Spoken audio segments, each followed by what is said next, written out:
Now, in continuation of the same topic, 1.9, the functionality of SOP. Now, program number 1.12.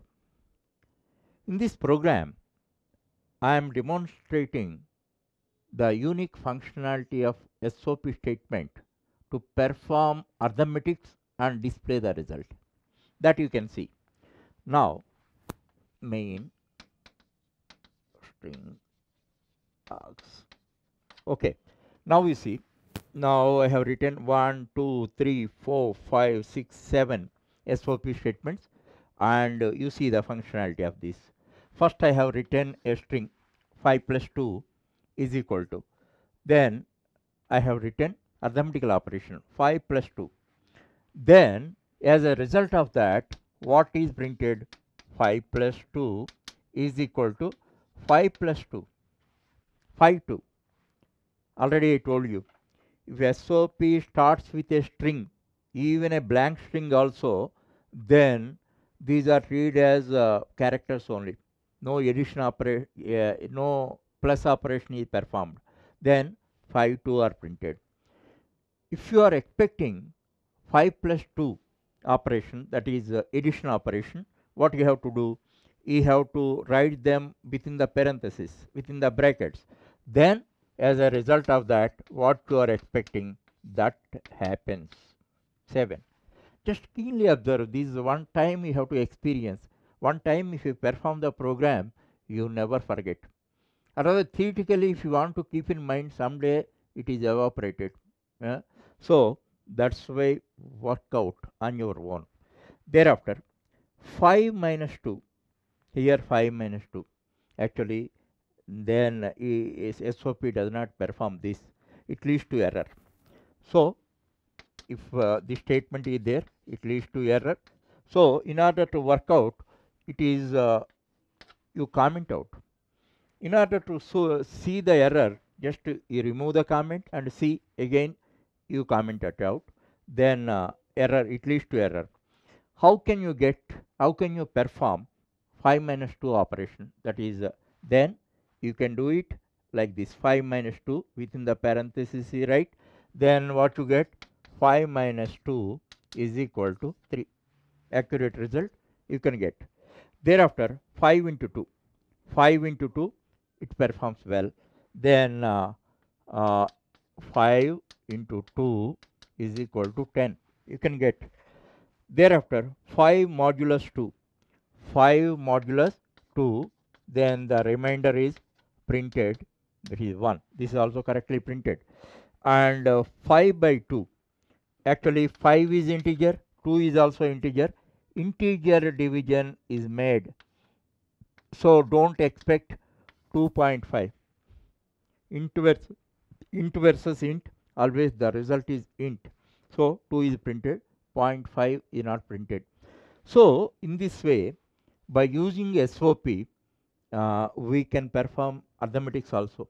Even if it is a lengthy expression also, you can perform it. You can get the correct result. But certain limitations, this type of certain limitations are there. Always you must remember. Or otherwise, error comes and all that, there is no problem. You can identify that and rectify it. Otherwise, if you do not know, you make a probe and find out the reason. But these are very dangerous, because you are expecting in expectation of 7, you are writing this operation, but you get 52. These are very dangerous. That's why you must be aware of that. Otherwise, what happens, this type of error is reported, we are always safe, because until unless we rectify that, we cannot proceed further. But these type of things and all that, these like a snake in your home, poisonous snake in your home. When it bites, you do not know. That's why beware of this type of things.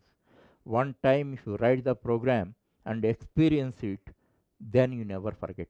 That's why every time I'm telling you, no small, no big. Especially on small, you have to focus more. One time you have to experience it, and then you can own it, obviously.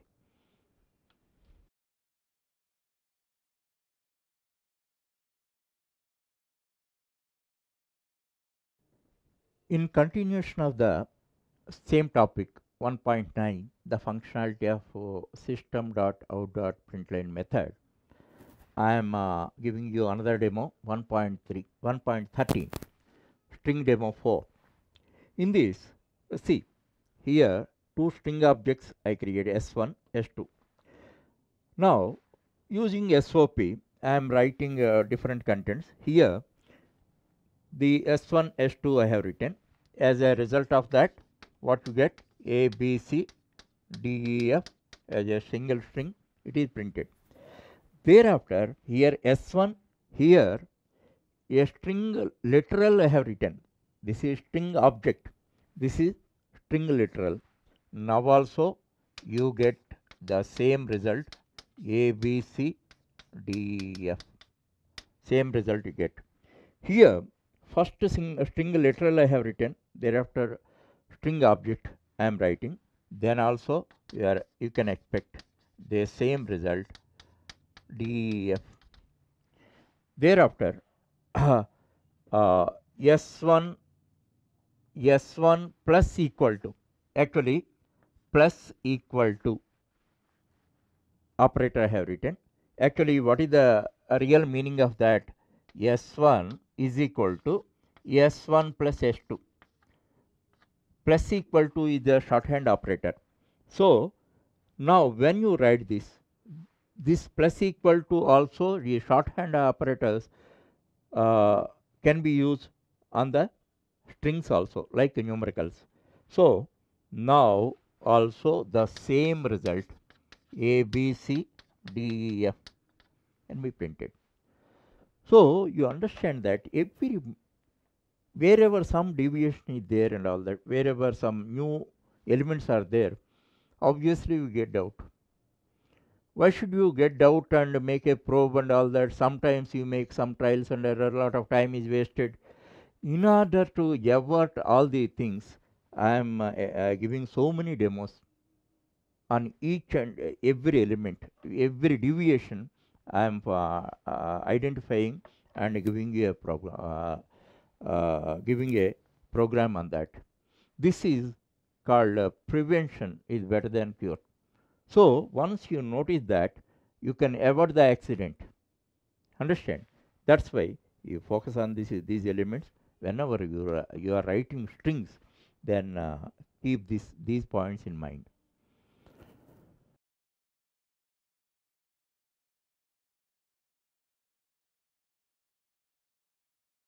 In continuation of the same concept 1.9, the functionality of system.out.println method, I am giving one more demo, that is 1.14. Here you see, now horizontal tab, I initialized char x with horizontal tab. Wherever you want to write horizontal tab, there you can write x. That is the convenience of that. Instead of writing this, you can write this very easily. So in that way, code wise convenience, writing code, then some difficult code is there, you can simplify it in this manner. Thereafter, one string I have defined, item, its name is item, initialized with the pence, and int number 10, and float rate 10.50 f. This you don't forget. And the amount, obviously it will be float, because number is int, rate is float. Int versus float will be always float. That's why amount I declare as a float. Amount is equal to number into rate. That is the formula I have defined.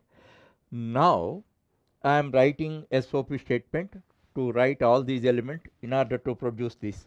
First I want to create a tab. That's why X I have written plus item. Then as a result of that, pens are printed. Next X, X, as a result of that, tab is created. Tab is created. Next plus number 10. 10 is printed. Thereafter, as a plus, here one x I am writing. Then this is created. Thereafter, rate 10.5 is printed. Thereafter X tab is created, then amount. Amount is 105.0, that is printed. In this manner, if you practice these programs, any output you can write as you required and all that. Or otherwise, there are two issues. You may commit errors, or sometimes there may not be errors, but format may not be as you expected. Then again, you have to redo that. Because of these routine activities, errors, and all that, you are tired. You are mentally tired. Then that's why little practice. There are half a dozen programs. If you work out just maximum 1 hour time, if you spend and all that, this every time these statements are used. So this is the final program and final concept in this chapter, chapter 1. Finally, I want to tell you one thing. This is somewhat unusual, uncommon chapter, because you cannot find this type of discussion in any Java book. What is my intention in introducing this chapter is, you must learn the application, how Java, what are the Java objects, how applications are created and all that. You should have overall idea. And I 100% say it is not concrete idea. You cannot get concrete knowledge over this, but some abstraction will be there. But if you 1 or 2 days, if you work on this chapter, definitely you can have overall blueprint, overall outline idea about the Java.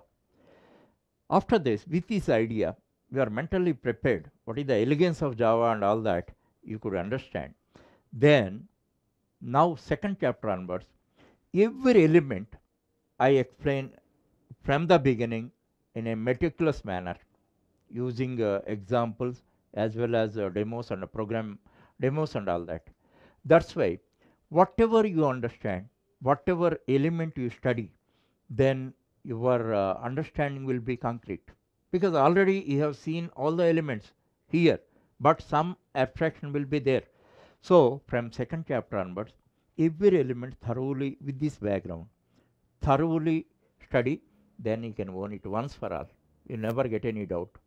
If I don't introduce this chapter, these elements and all that, whatever elements I am going to teach in the second chapter is the first one, then lot of abstraction will be there. What is the reason behind it? Without application, I am dumping so many elements on your head. Then you fed up with that. In college studies and all that, why most students fed up with studies and all that? So much theory is dumped on their head in the beginning itself. What is that they cannot understand? Because they are not in a position to apply it then and there. For that, lot of perseverance is required. They have to wait for a long time to apply those concepts. An average student never have that much perseverance or patience. That's why this type of unique model I am introducing.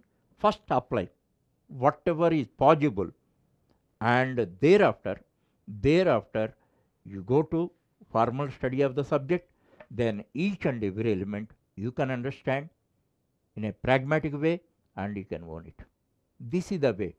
But one thing, this, if you don't have any background, this is not so easy.